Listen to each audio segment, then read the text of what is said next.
You're the reason he failed, my brother snapped. My father nodded. You've always been dead weight. I didn't argue, just packed my bag and left in the night. No one stopped me. No one cared.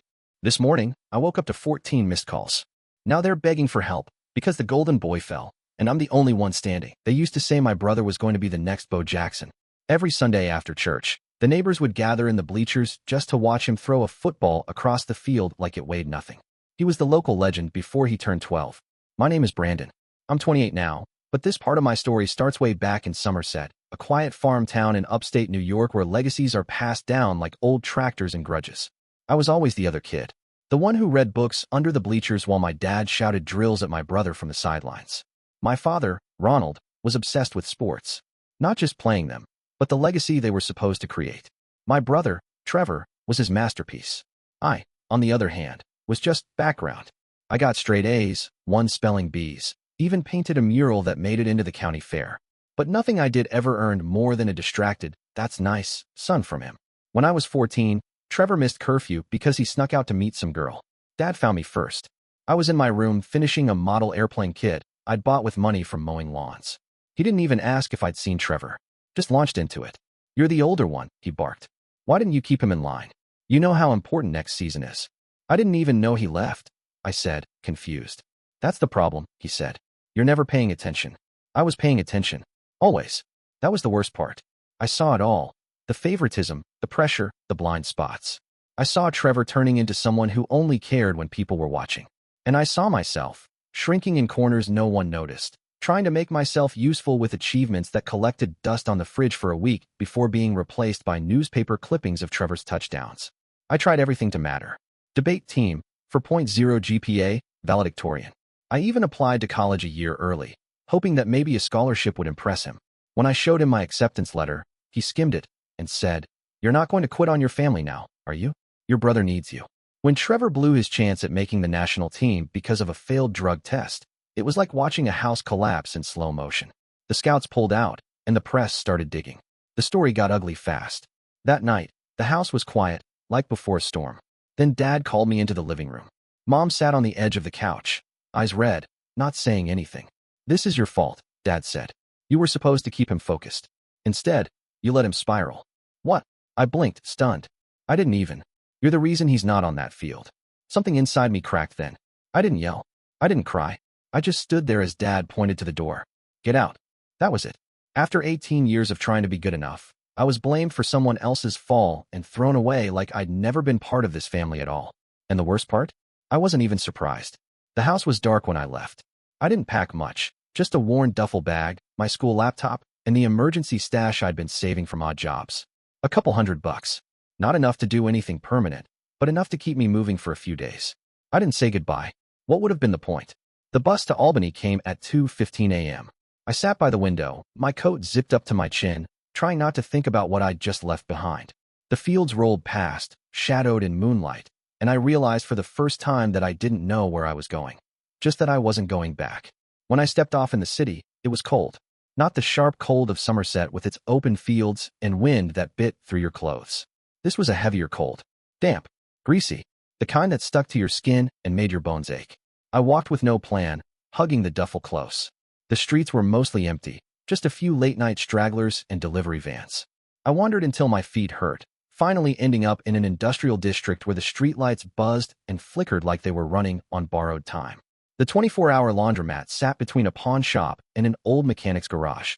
The glow from inside was soft and yellow, and when I stepped in, the heat hit me like a hug I didn't realize I needed. No one said anything when I sat down on the plastic bench near the dryers. A woman in a hoodie slept curled on a pile of folded clothes. A man in coveralls sat flipping through a tabloid. The hum of machines filled the silence. I sat there for hours, too exhausted to think, too wired to sleep. At some point, I pulled out my laptop and scrolled through college applications I'd never submitted. Scholarships I'd half-written essays for. Emails from admissions officers that had gone unopened. I thought I'd feel terrified. I mean, I had nowhere to go. No one waiting for me. I just cut myself loose from everything I'd ever known. But weirdly, what I felt most was calm. No more shouting. No more guilt. No more expectations wrapped in disappointment. Just the low rumble of dryers and the steady rhythm of my own breathing. For the first time, the future didn't feel like a sentence someone else had written for me. It felt like blank paper. A clean page.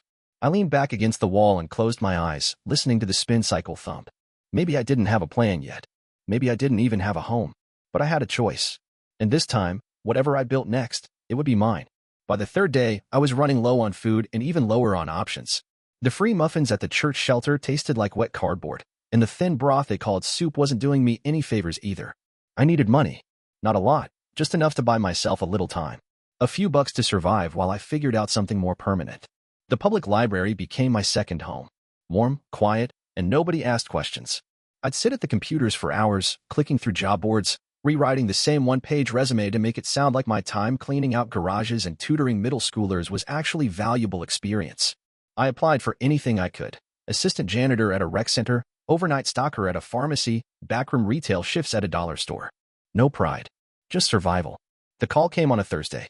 A small storage facility on the south edge of town needed someone to sweep the units, mop the lobby, and haul out junk when tenants bailed. The guy who hired me, Daryl, barely looked at my ID.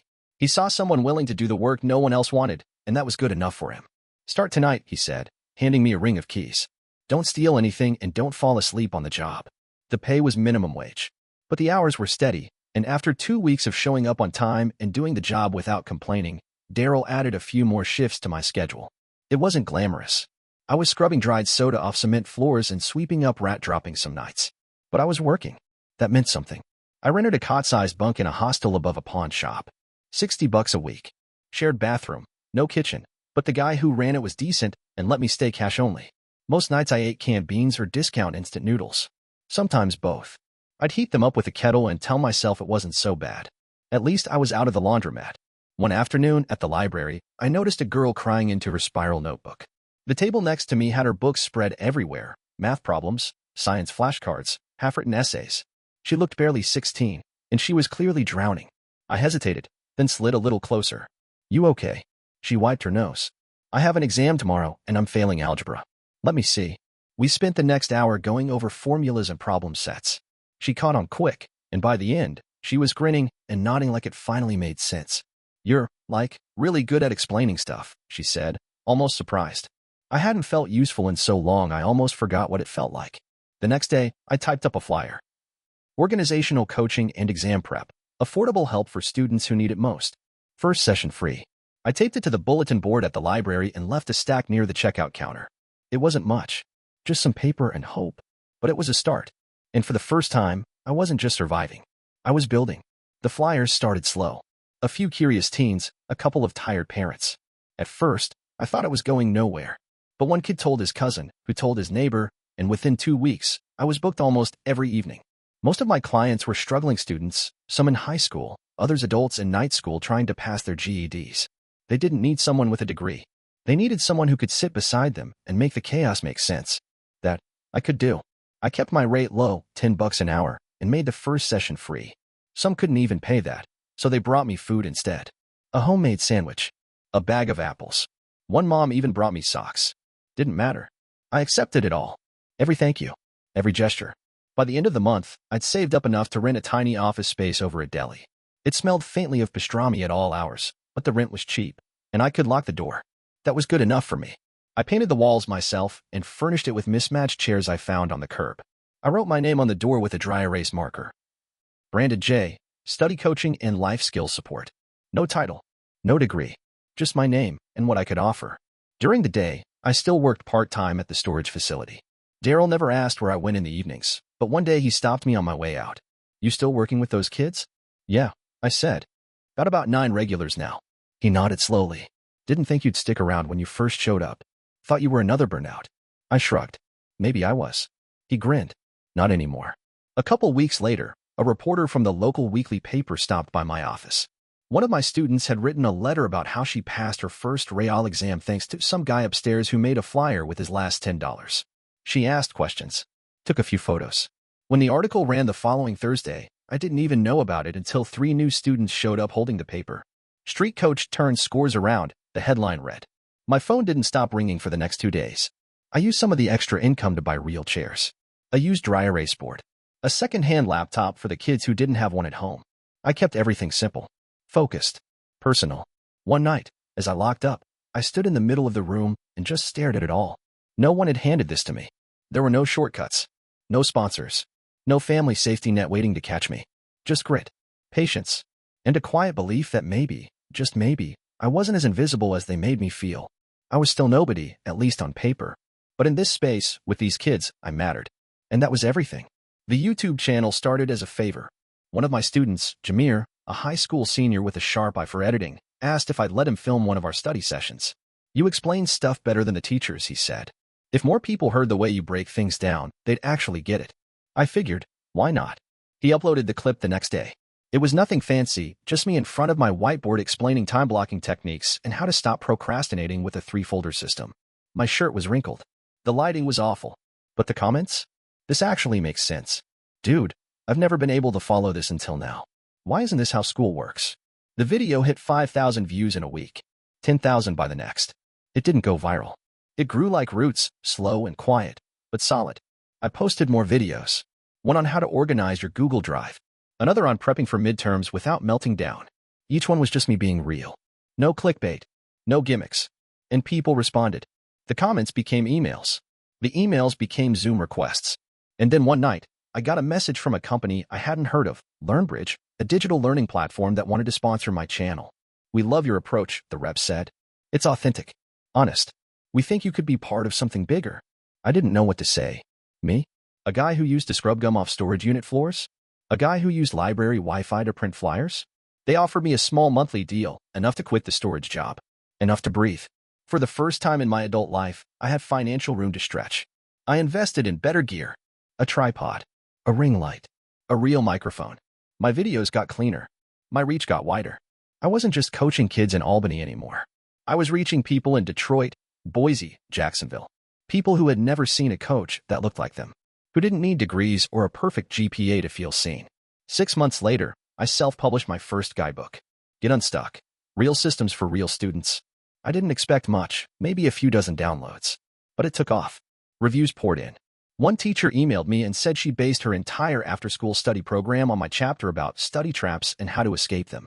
With the royalties and my YouTube earnings combined, I finally moved out of the hostel. I signed a lease on a 1-bedroom in downtown Albany. Nothing flashy, just clean floors, quiet neighbors, and a kitchen I didn't have to share. And that first night, after I unpacked my thrift store dishes and folded my sheets, I stood by the window overlooking the street below and felt something I hadn't felt in years. Pride. Not because I had money, but because I'd built a life I respected. A life no one could take from me. One I didn't have to shrink myself to fit into. I started connecting with other creators, educators, therapists, even small business owners who treated me like an equal. Like someone worth listening to. I wasn't chasing their approval anymore. I had found my own voice. And for the first time ever, people were listening. It happened on a Wednesday morning. I was sipping black coffee in my new office, prepping for a virtual workshop with a GED group in Minnesota. My phone buzzed, screen lighting up with a cluster of missed calls from unknown numbers. Then came a voicemail notification. One of them had left a message. I almost deleted it. But something told me to listen. It was my father's voice. "Brandon, it's your dad. I know we haven't talked." Listen, we need help. Trevor's in bad shape. There was an injury. Surgery. It's complicated. And the farm, we're drowning. Just call us. Please. We need you. I didn't move. Didn't blink. Just stared at the screen as if it might explain what I'd just heard. Trevor. The golden child. The one they built their hopes and name around. Injured. Career over. And now they were reaching out. Not to apologize, not to reconnect, but to ask for help. Again. Over the next hour, the text rolled in. From my mom. From a number I guessed was Trevor's. Even from old neighbors I hadn't spoken to in years. Things had fallen apart. Bad investments. Medical bills. And with Trevor out of the spotlight, the endorsements vanished. The national team? A closed door. A scandal involving banned substances had sealed his fate. Apparently, he'd made some poor choices, again, and the press had picked it up. And just like that, the family that once couldn't make space for me was now turning to me as a lifeline. I didn't answer any of them. Instead, I stared out the office window for a long time, watching the city move. Buses, delivery vans, kids heading to school. Life going on. And inside me, 2 voices argued. One whispered, "They're still your family. They're hurting." The other said, "No, they didn't want you then. They want what you've built now." My hands clenched. Not in anger. In recognition. I'd been here before. This feeling of being needed, but never valued. Of being called on when things were crumbling. Not because I mattered, but because I was useful. Useful, but still invisible. They hadn't reached out when I was living in a laundromat. They hadn't called when I was scraping mold off shower tiles for $10 an hour. They hadn't asked how I was doing when I was just a blip in the background. But now, with a public profile, a published book, and a growing audience, suddenly, I was worth dialing. I closed my laptop and leaned back in my chair. My name was on the office door. I had my own keys, my own life. And for the first time, I could choose what to do with that power. The calls kept coming, but I didn't pick up. Not yet. Maybe not ever. Because they weren't reaching for me. They were reaching for what I had become. And that's not the same thing. I knew they would show up eventually. What I didn't expect was all three of them at once. I was in the middle of filming a video about study anxiety when the buzzer went off. I ignored it. Then came the pounding on the door. Slow, heavy, relentless. I opened it to find my father, my mother, and Trevor, all standing there, weathered and awkward, like they'd rehearsed this moment and still didn't know how to play it. We were in the area, my dad said, like that explained anything. I crossed my arms and blocked the doorway. I lived 3 hours from Somerset. My mom jumped in, her voice high and brittle. Brandon, please. Can we come in? Just for a minute. I should have said no, but I stepped aside. Not because I wanted to hear them out. Because I needed to see it for myself. The desperation behind the carefully rehearsed regret. They filed into the living room, standing stiff like guests in a stranger's house. None of them sat. Trevor looked older. Hollow. His right arm was in a brace, his face blotchy and pale. He didn't say a word. My father finally spoke.